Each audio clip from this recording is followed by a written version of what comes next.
నాన్న నాకు ముగ్గురు కొడుకులు నాన్న. ముగ్గురు కొడుకులు అన్నం పెడతాలేరు.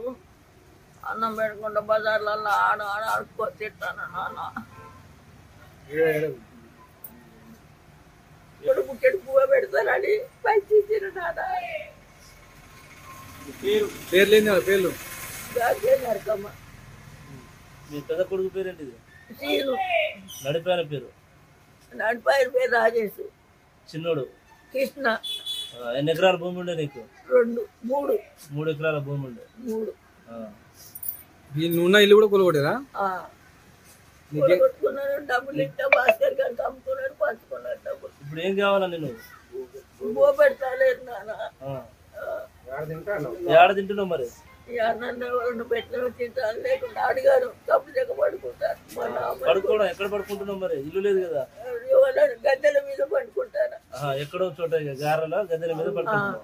అన్ని గిట్లా ఉంటే పడుకుంటాను.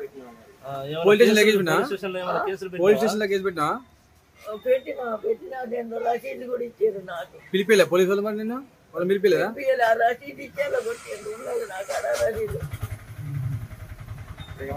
ఇప్పుడు ఏమంటావు మరి?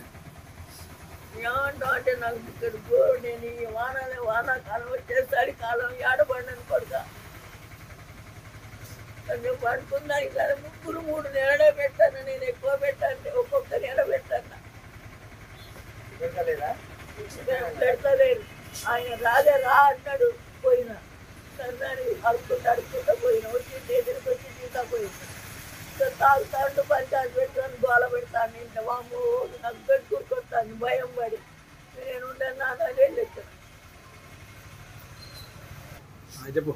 గొంతు దిందులు తీసుకుపోయాను నాన్న. రాజేష్ తీసుకుపోయాడు.